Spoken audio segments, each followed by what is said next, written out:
Is America a Christian nation? Is that where we find ourselves today?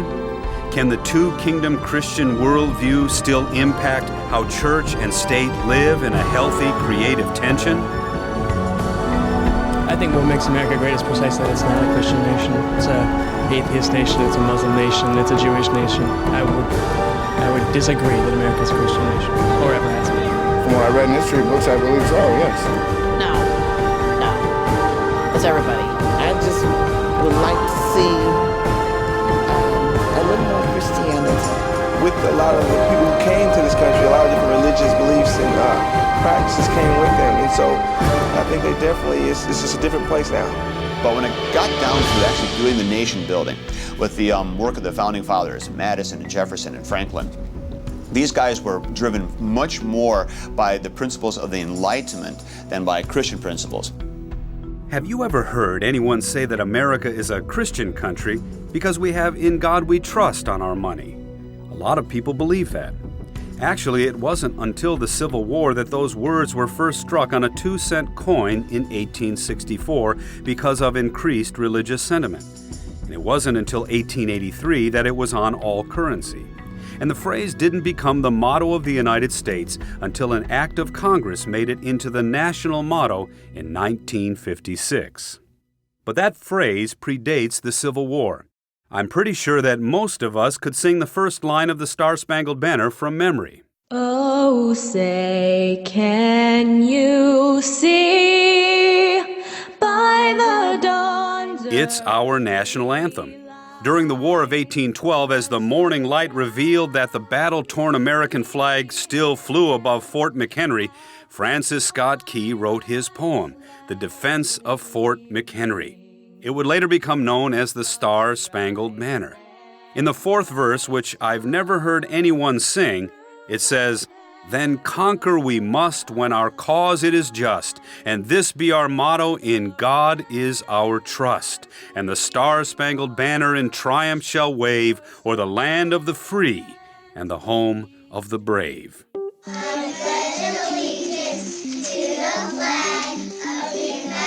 In the Pledge of Allegiance, the phrase "one nation under God" did not become a part of the pledge until 1954, after President Eisenhower heard a sermon by Reverend George Dougherty based on the Gettysburg Address titled "A New Birth of Freedom." The president was sitting in the pew that Abraham Lincoln used when he attended the New York Avenue Presbyterian Church in Washington, D.C. The pastor argued that the nation's might lay not in arms, but its spirit and higher purpose. He noted that the pledge's sentiments could be those of any nation, but there was something missing in the pledge, and that which was missing was the characteristic and definitive factor in the American way of life. He cited Lincoln's words, "under God," as defining words that set the United States apart from other nations. The next day, Congressman Charles Oakman, at the urging of Eisenhower, no doubt, introduced a bill in the House to include those words, and the new pledge was adopted on June 14, 1954. Today we celebrate that as Flag Day. Does that make America a Christian nation? Well, no. But as a limited federal government, that stands to reason. In fact, in 1797, there was a treaty called the Treaty of Tripoli. It was passed by a unanimous vote. In Article 11 of that treaty was this statement: "The government of the United States of America is not in any sense founded on the Christian religion." Now, the thing that gets confusing for many people, especially Christians today who want to make that argument that we are a Christian nation founded on Christian principles, is that there's a lot of overlap. Because the Enlightenment at the time of the Revolution and the founding of this country in the late 18th century, at that time, the Enlightenment was still compatible with a lot of Christian truth. There's a God, He holds us accountable, there is law, there is natural law. They agreed with all those things, and Christians agree with those things. So while we cannot say that America is a Christian nation, for even Christianity would not speak of any nation as heaven on earth in those terms, the Founding Fathers would have been very comfortable saying that this nation is a nation of Christian people from a Christian worldview, trying to create a free and just society as free, self-governing, mostly Christian citizens. The intersection of church and state has always been complicated. The question of whether we were founded to be a Christian nation is complex as well. On the other hand, the church, people of faith, can and have contributed to the erosion of the relationship between church and state by not understanding the framework established by the Constitution, the responsibilities laid on them by the First Amendment. When it comes to the interplay between government and religion, and in particular how the Constitution affects that today in America, I think Christians in particular have three main problems. Number one is ignorance. By that I mean we somehow love to repeat false statements without checking out the truthfulness of them. When someone says we can't have prayer in public school, or that our kids cannot pray in public school, that's just simply a false statement. If you repeat it often enough, teachers and school districts start believing it. That's one problem. The other problem is we're somehow led to believe that the Supreme Court has been unfriendly to religion and unfriendly to Christianity in particular. And you have to read these wonderful Supreme Court opinions that support religion and support Christianity, and then we need to praise those and stand up for them.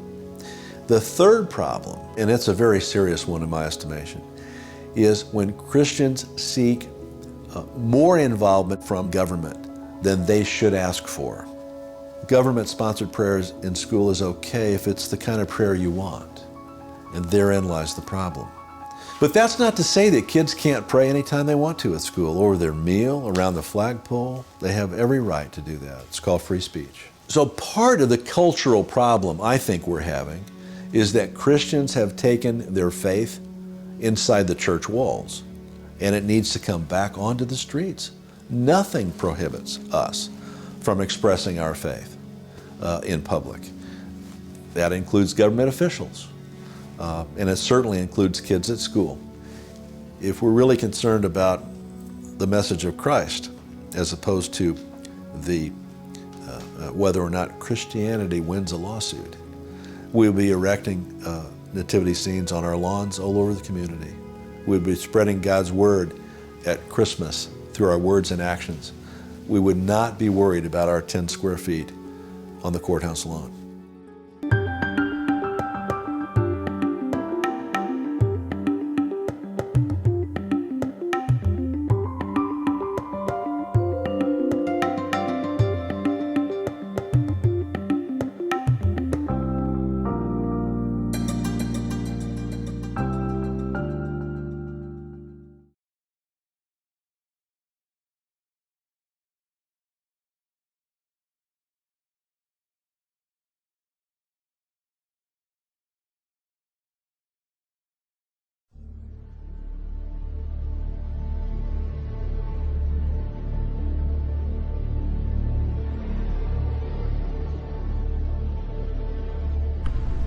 The dollar collapse will be the single largest event in human history.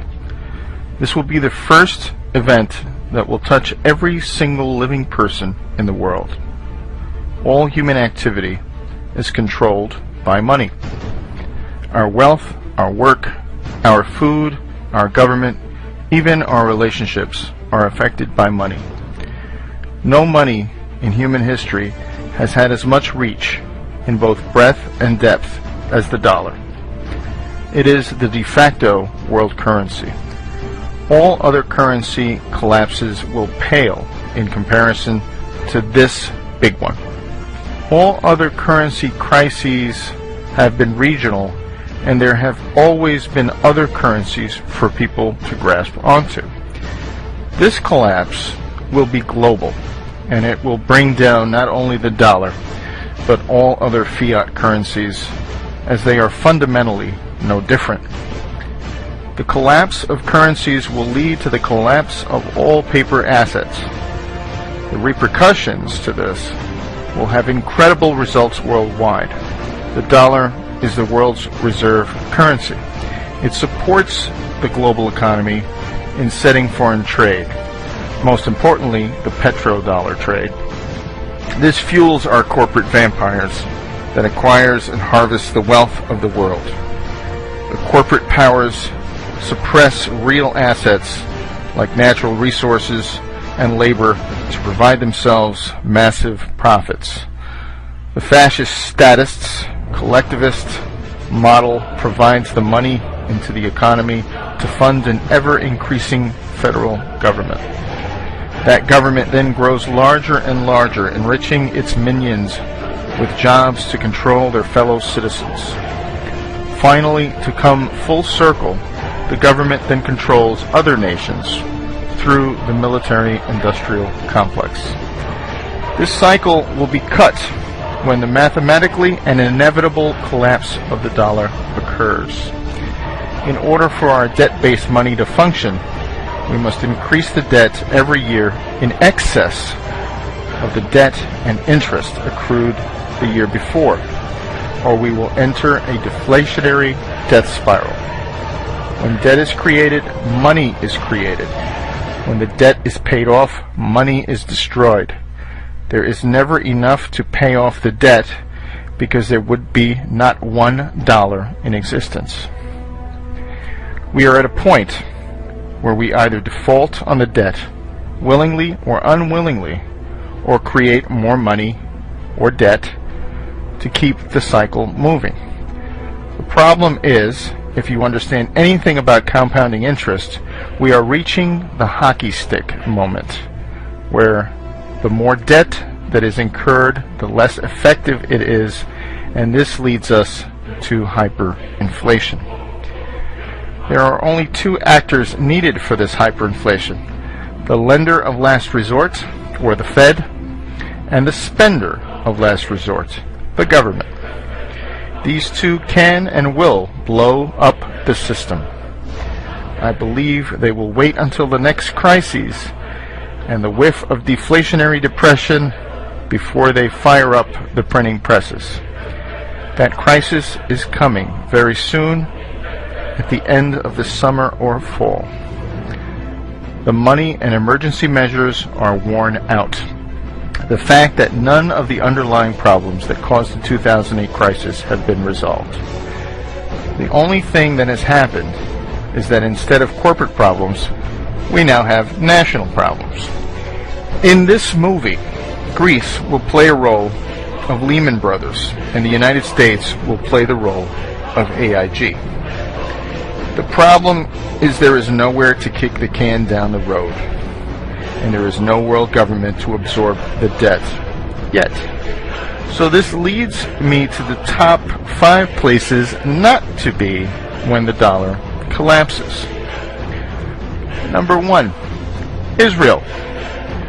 This Anglo-American beachhead into the Middle East was first conceived by the most powerful family in the world, the Rothschilds, in 1917. The Balfour Declaration said that there will be a Zionist Israel years before World War II and the eventual establishment of Israel. Israel has not been a very good neighbor to its Muslim nations, and has always had the two biggest bullies on the block at its back. When the dollar collapses, the United States will have much too much on its plate, both domestically and internationally, to worry about such a non-strategic piece of land. This will leave Israel very weak at a time when tensions will be high. This very thin strip of desert land will not be able to withstand the economic reality of importing its food and fuel, or the political reality of being surrounded by Muslims. Number 2, Southern California. The land of fruits and nuts turns into battlefield Los Angeles. 20 million people packed into an area that has no water, and thus food, is not good, to say the least. Throw on top of the huge wealth disparities and the proximity to a narco state, and this does not bode well. We have seen riots from Rodney King. What will happen when the dollar is destroyed and food and fuel stop coming into this area? People will get desperate and do crazy things, especially when a huge proportion of its citizens are on antidepressants. If food and fuel cannot get in, What about Prozac? At a time when people's worlds are falling apart, they lack the ability to deal with this new paradigm. If people come off these drugs too fast, they will suffer psychotic breaks, and you will have thousands of shootings or suicides. Number 3, England. The land of the Big Brother and former empire of the worldwide slave and drug trade will suffer heavily. The stiff upper lip that the British elite ingrained into the sheeple will not work anymore as the British population explodes. The human character will sacrifice and unite for a foreign enemy, but not if the enemy has always been the elite. The Anglo-American Empire may pull off another false flag to distract its population, but I feel this collapse will happen before they pull it off. This will make all eyes point at the British elite as solely responsible for this catastrophe. We have seen massive riots for soccer matches with hooligans. What will happen when this island with very little food and fuel gets cut off? Number 4, New York City. Another large urban area living too high on the dollar hog. There is little doubt that all of the wealth in New York City, New Jersey, and Connecticut is derived off of Wall Street wealth. The savings and investments of the whole nation and much of the world flows through this financial capital. As the world wakes up to the massive financial fraud, this will lead to the destruction of capital like we have never seen before. This will have tremendous effects on the regional economy as people driving in Mercedes suddenly wonder where their next meal is coming from. Number 5, Washington, D.C. The political collapse of the federal government will wreak havoc on the hugely inflated local economy. As more and more states find it necessary to assert their natural control, the federal government will suddenly lose power and importance as the whole world suffers from a global Hurricane Katrina.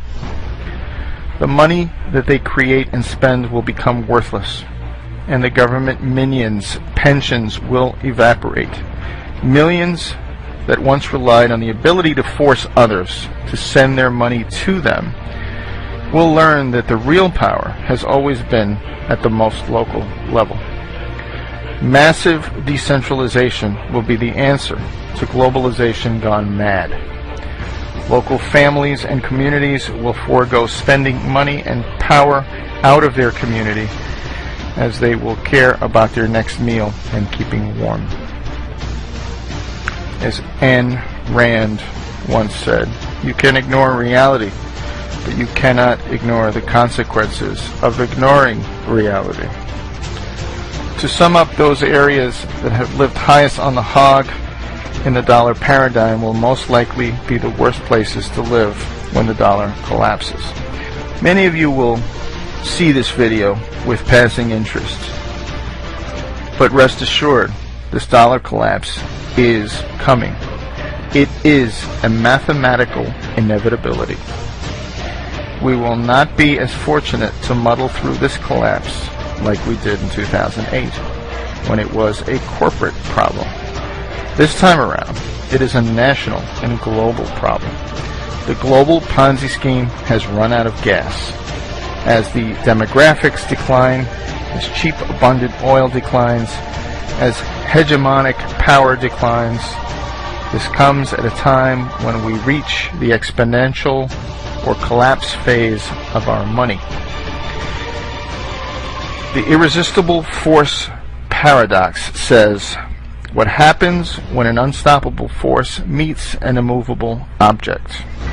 We are about to find out when infinite money hits a very finite world.